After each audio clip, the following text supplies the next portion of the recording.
It's funny because the scope costs more than the. I think the scope really costs more than the rifle. I'm pretty sure it is. Maybe there's a very small difference in price, but so when we sight, if you guys haven't sighted in before, I'm going to explain how this works. I had to look this up, but a minute of angle is 1 inch at 100 yards, and we got 4 clicks is 1 minute of angle. So right now I'm about an inch below target. I've been doing this the old-fashioned homeboy way, which is 8 clicks, reshoot, 8 clicks, reshoot, reshoot 3 round groups, and then just 8 clicks. Because 8 clicks is 2 minutes of angle, which at this distance is not quite a quarter of an inch because I'm really close to the target. See, so at 25 yards, a minute of angle is about a quarter of an inch. All right, namaste, about a quarter of an inch. So let's just say I'm plus or minus 25 yards. I'm actually much closer than 25 yards. But the thing to remember when you go to the range that we always forget, we always got to look it up, is that 1 minute of angle is 1 inch at 100 yards. And a minute of angle on this rifle is, and you can see it actually on here. They actually put it on there so you can see. This is a really nice scope, though. This scope is like no joke, man. So 1 click equals 1/4 minute of angle. So 4 clicks at 25 yards will move me 1/4 of an inch in whatever direction, up, down, left, and right. This is up and down. This is left and right. Same way we did it. Air rifles, no different. No different. So I'm gonna see where I'm at because I can't remember if I adjusted the rifle or not. I think I did. What's up, OB? Cowboys and Indians. No, this is called marksmanship. This is marksmanship because we wasn't all trained to go out in the street and go with automatic. Some of us actually grew up shooting on rifle teams and hunting, or actually learning how to sight our weapons in properly so that we can be dead on, nigga. That's the point, dead on. You want to see my groupings? I'll show you my groupings, shit. But y'all can't do this in the city, right? Because they might call the police on y'all and shit. Say, oh, y'all don't know. This thing look like a fucking automatic weapon, man. Look, that shit looks like automatic weapon. Yeah, one of you, one of you brothers out in the city try this shit. They gonna be like, nigga got an automatic. He got an AK. The nigga got an AK. So let me walk this off, man, because I need to be about 25. This is when I use my feet. See, I'm teaching y'all how to do this shit the quick and dirty way, so you can get your rifle shooted in, so you can put some food on the table. 1, 2, 3, 4, 6, 7,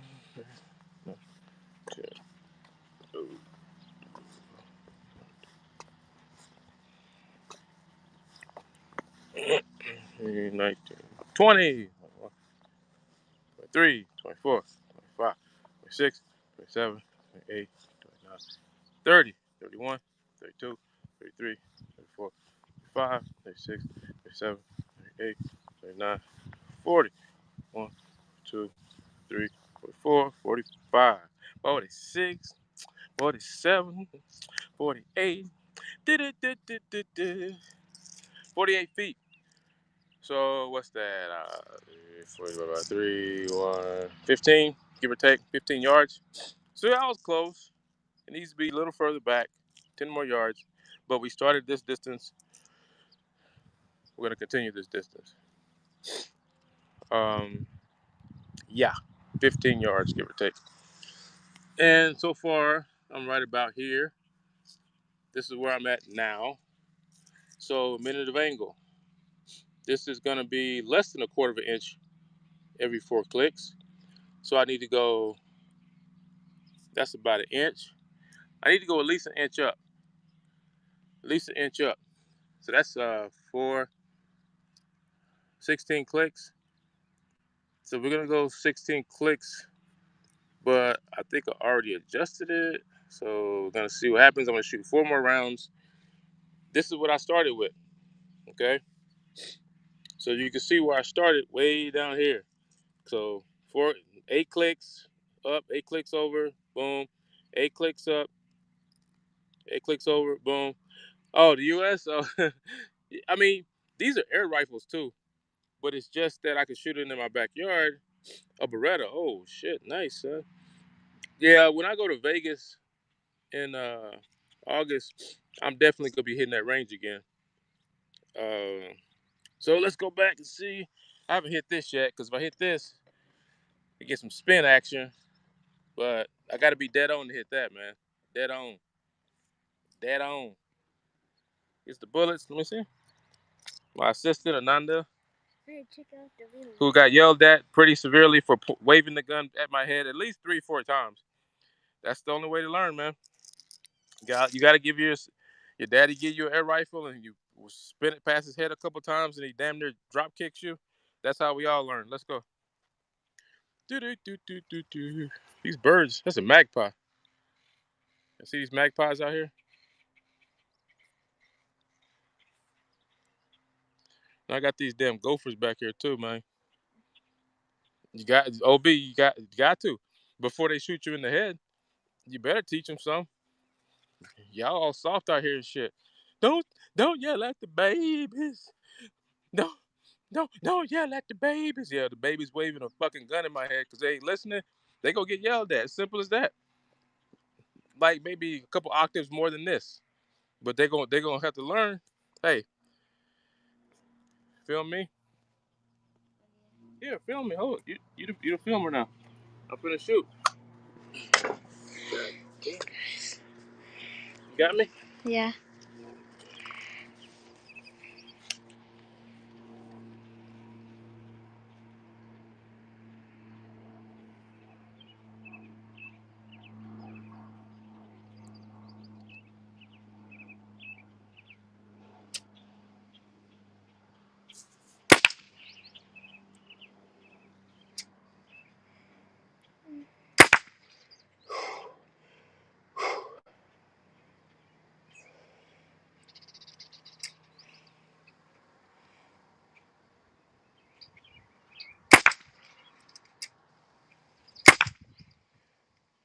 I usually don't sit. I usually don't shoot from sitting position. Yeah. So I'm trying to get used to it. Thank you. I'm trying to get used to shooting from sitting position. But you'll be able to see that I'm I'm almost dead on, bro.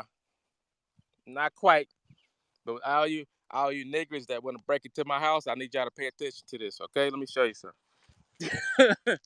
So that was before. It's where we at right now. So it looked like most of them to the right and down. So we just gonna go up a little bit and to the left, and we probably work with that. You see that, Nana?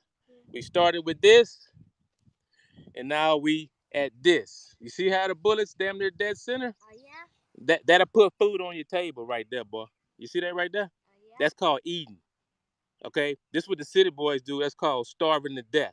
Okay, you understand the difference? Starving to death, going out hitting licks and shit, and going to jail, eating elk, moose, caribou, deer, etc., etc. Thank you very much. There we go. Started with that, ended up with that.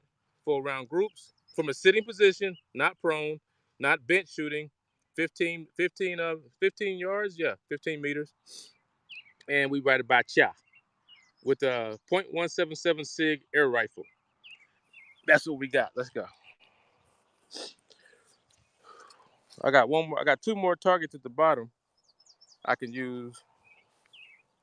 But we getting there, man. We getting there. That's the good groupings, man. That's good groupings, man. And I really ain't being super precise. But remember, 1 minute of angle at 100 yards is what? What is it, Nanda? 1 minute of angle at 100 yards is how much? No, 1 inch.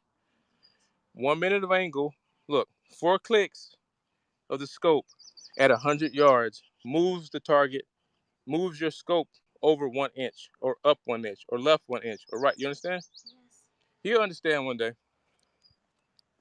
Because honestly, when I started zeroing in rifles, I'd already been to boot camp, so it wasn't that hard for me. We'll pop a couple more rounds out for y'all. Hold on. Hey, Panthers, can you feel me? Yeah.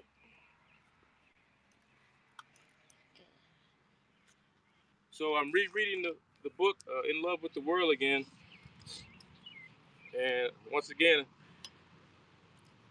I'm getting a whole lot more the second reading or audio listening. So these type of books, man, you guys, I'm just telling you my own experience. If you have a book that's on a topic that's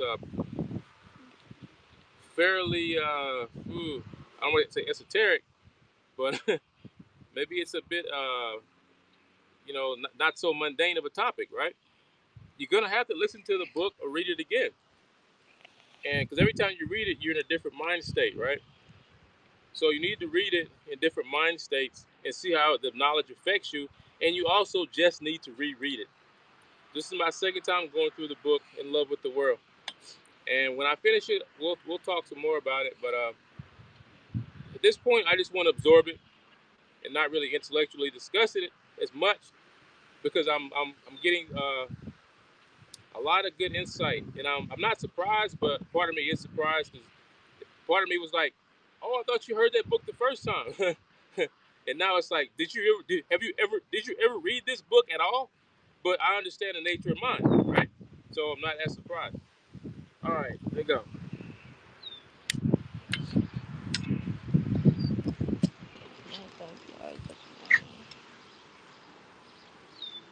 Bottom left target.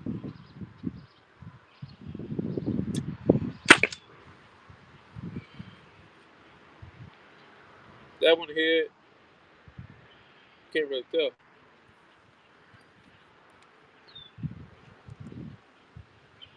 Oh, yeah, bottom to the left.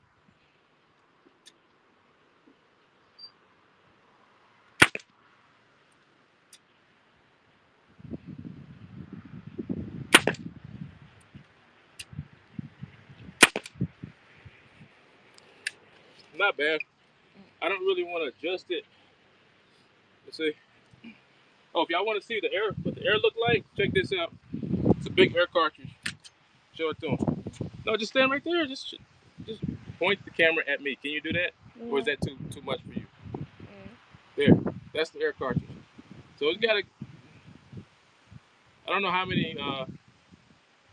I don't know how many shots you get out of a 90-gram cylinder. It's a 90-gram cylinder.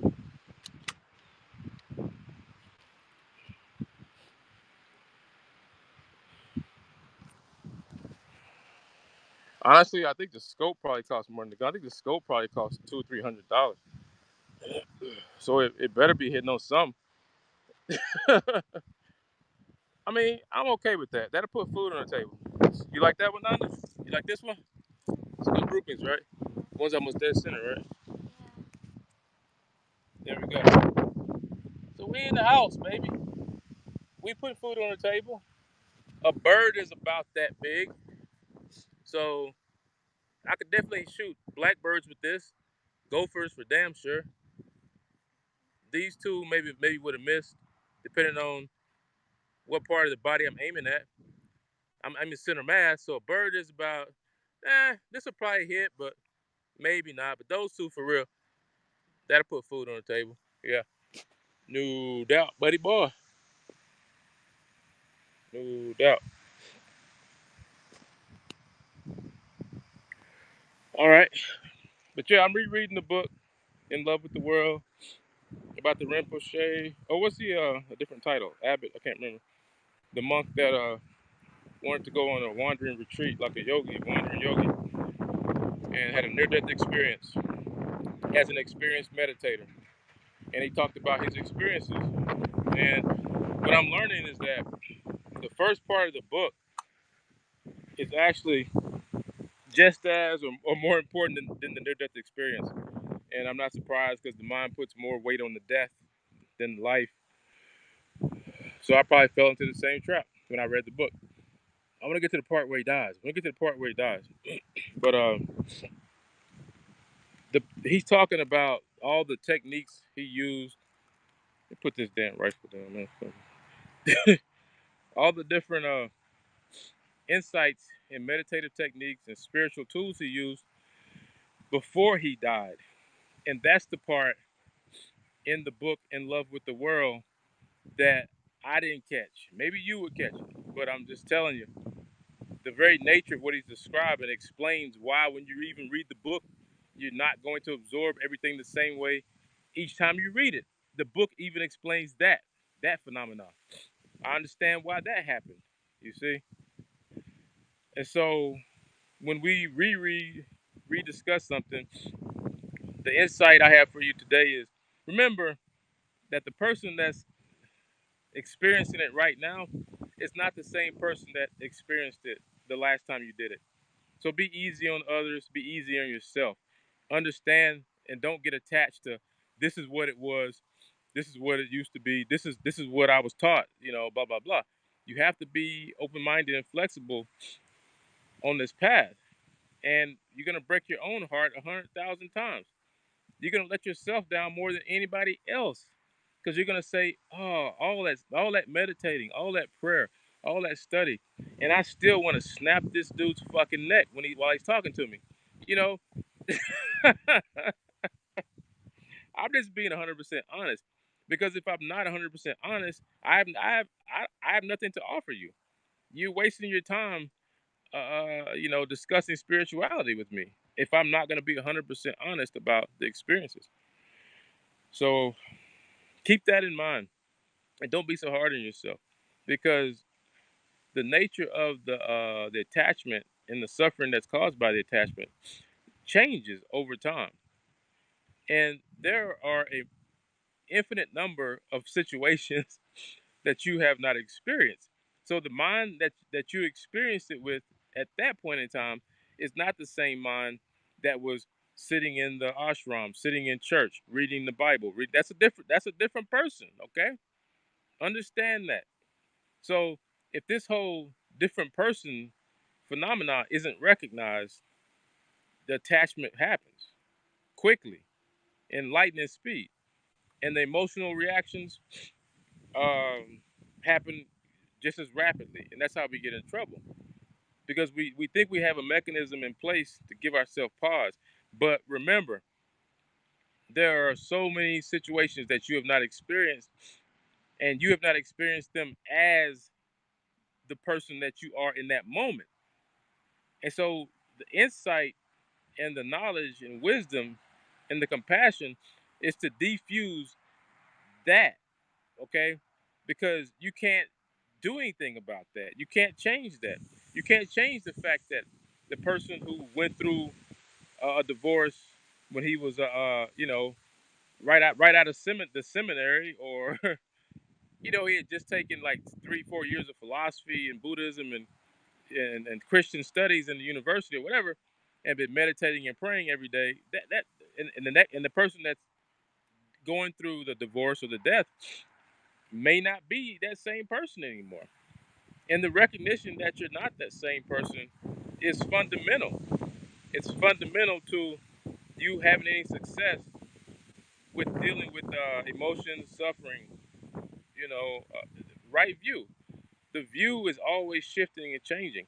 We get brief glimpses of what a pure, pristine view looks like, but we need to be very clear that most of our views, most of us in our view, most of our views, most of our view Okay, it's a weird sentence. Is not pristine. And we need a mechanism for dealing with sighting gun through dirty window, target obscured.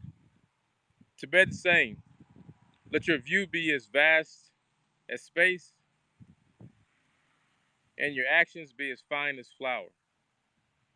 So with that, I'm trying to be as fine as flour, but my scope and me are wiggling way too much. But for a seated position, not so bad. Till next time, Drunken Monk, namaste.